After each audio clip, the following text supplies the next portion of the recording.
Hello everyone, आप सभी का स्वागत है।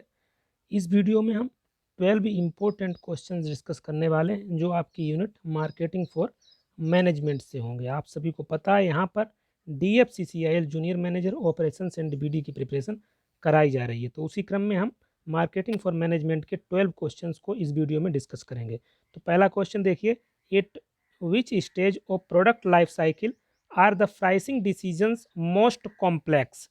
तो ये जो क्वेश्चन है वो प्रोडक्ट लाइफ साइकिल है।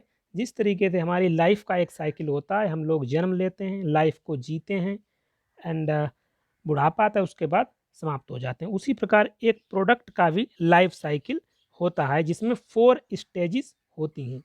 फर्स्ट स्टेज होता है इंट्रोडक्शन स्टेज, जहाँ पर प्रोडक्ट को जो है इंट्रोड्यूस किया जाता है मार्केट में। तो यहाँ पर एक क्रुशियल जो डिसीजन होता है वो होता है प्राइसिंग डिसीजन, कि उसका प्राइस क्या रखा जाए, क्योंकि प्रोडक्ट नया है मार्केट में, उसके बारे में किसी को कुछ पता नहीं है। तो यहाँ पे सबसे इम्पोर्टेंट जो डिसीजन होता है वो होता है प्राइसिंग डिसीजन। तो वो कंपनी के अनुसार अपना अपना डिसीजन लेती हैं। और यहाँ पर दो जो प्राइसिंग स्ट्रेटजी है उनको फॉलो किया जाता है। एक है स्कीमिंग प्राइसिंग स्ट्रेटजी और एक दूसरी होती है penetration pricing strategy. Skimming pricing strategy की बात की जाए तो यहाँ पर इसको जो कंपनियाँ फॉलो करती हैं वो ये मानती हैं, वो अपने प्रोडक्ट का जो भी प्राइस रखती हैं हाई प्रोडक्ट के साथ मार्केट में आती हैं, क्योंकि उनका उनका ये मानना होता है कि प्रोडक्ट नया है तो इसका कुछ एडवांटेज लिया जाए। तो स्कीमिंग प्राइसिंग का मतलब हो गया इनिशियल हाई प्राइस, तो ये हाई प्राइस के साथ मार्केट में एंटर करती हैं। दूसरा होता है पेनिट्रेशन प्राइसिंग स्ट्रेटजी। इसको जो भी कंपनियां फॉलो करती हैं वो उनका मानना ये होता है कि लो प्राइस के साथ मार्केट में एंटर किया जाए और मार्केट का एक बड़ा शेयर कैप्चर किया जाए, उसके बाद धीरे धीरे प्राइस को बढ़ाया जाए।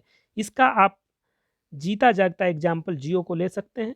मार्केट में बिल्कुल आई थी तो बिल्कुल उसने डेटा फ्री में दिया था, उसके बाद धीरे धीरे जो है अपने डेटा को इंक्रीज किया और आज आप सभी लोग देख रहे हैं।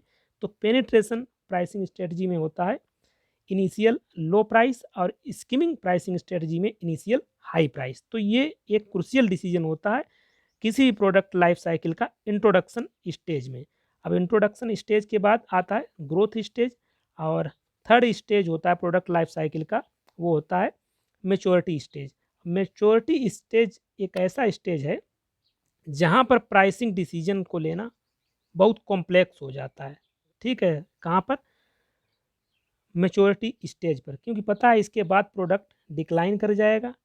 ठीक है, तो यहाँ पर अगर आप थोड़ा सा भी चूके तो आपका प्रोडक्ट मार्केट से बाहर हो जाएगा। तो ये बहुत कॉम्प्लेक्स हो जाता है मैच्योरिटी स्टेज में प्राइसिंग डिसीजन को। तो यहाँ से जो इसका आंसर हो जाएगा, क्वेश्चन आपसे पूछा गया प्राइसिंग डिसीजन मोस्ट कॉम्प्लेक्स, तो मैच्योरिटी स्टेज पर मोस्ट कॉम्प्लेक्स हो जाता है प्राइसिंग डिसीजंस को अप्लाई करना।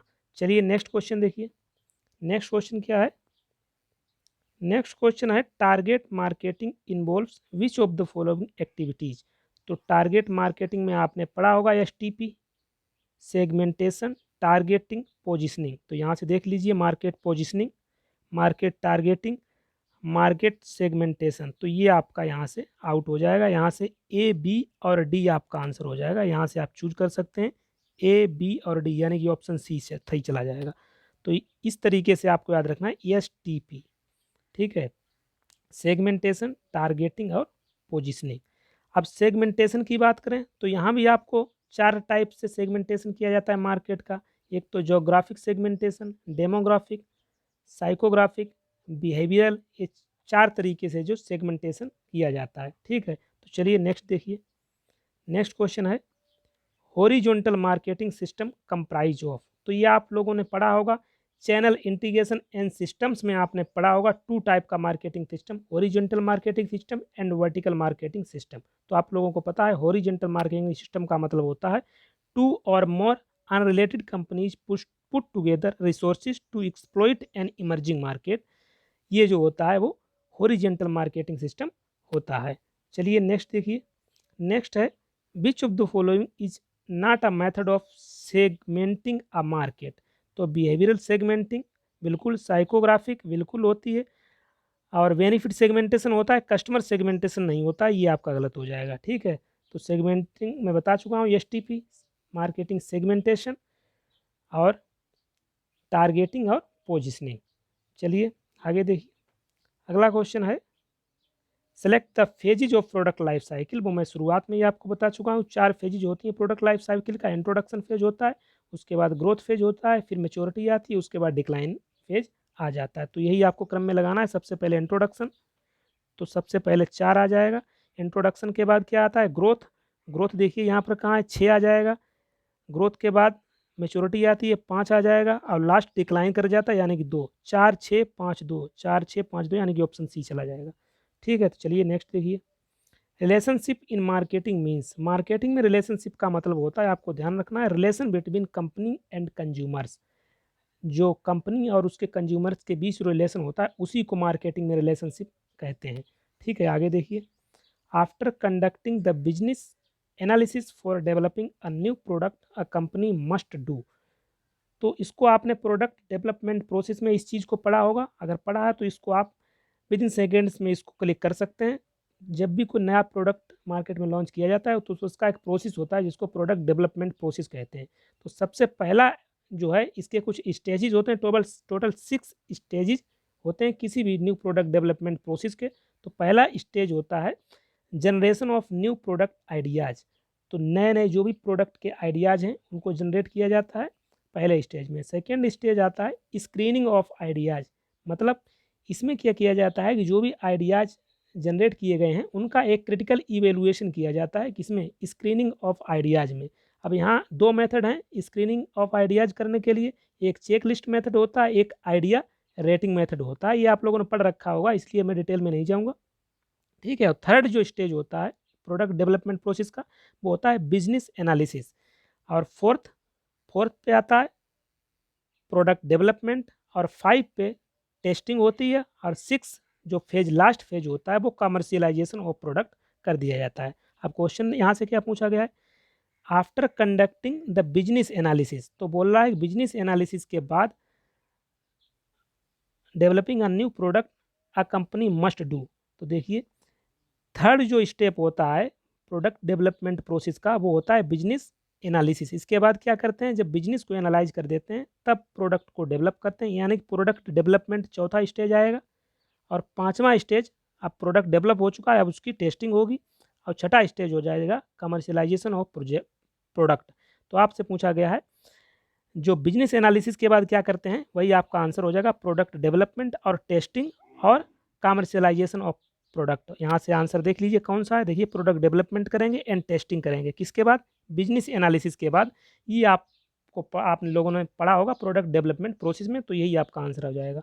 अगले देखिए, अगला है which one is not a major component of holistic marketing. तो होलिस्टिक मार्केटिंग आपको पता है यहाँ पर 4 कंपोनेंट होते हैं होलिस्टिक मार्केटिंग में। एक होता है relationship marketing, integrated marketing, internal marketing, और एक चौथा होता है परफॉर्मेंस मार्केटिंग। तो यहाँ पर सोशली रिस्पॉन्सिबल मार्केटिंग ऐसा कोई कंपोनेंट यहाँ पर नहीं है। तो यही जो है इसका आंसर आ जाएगा।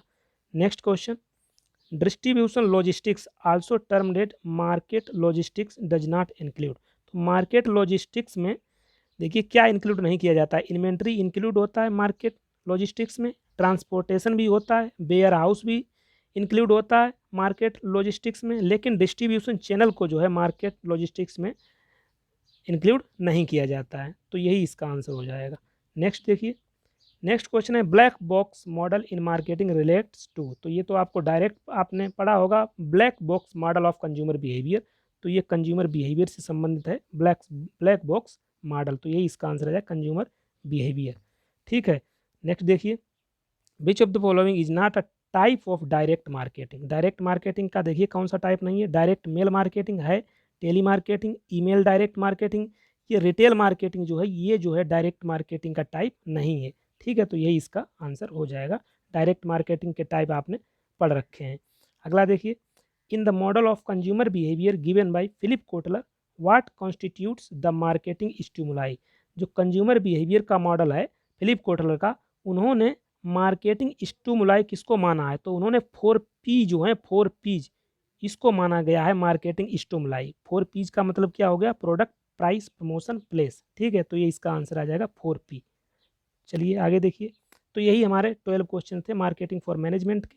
आप लोगों को पता है हमारा यहाँ चल रहा है junior manager operations and BD के लिए सभी यूनिटों की हम लोग जो है 12 क्वेश्चंस को डिस्कस करते हैं। तो ये मार्केटिंग फॉर मैनेजमेंट यूनिट से थे। तो आप वीडियो को बताइए कैसा लगा, हमें कमेंट बॉक्स में। नेक्स्ट वीडियो में मिलेंगे।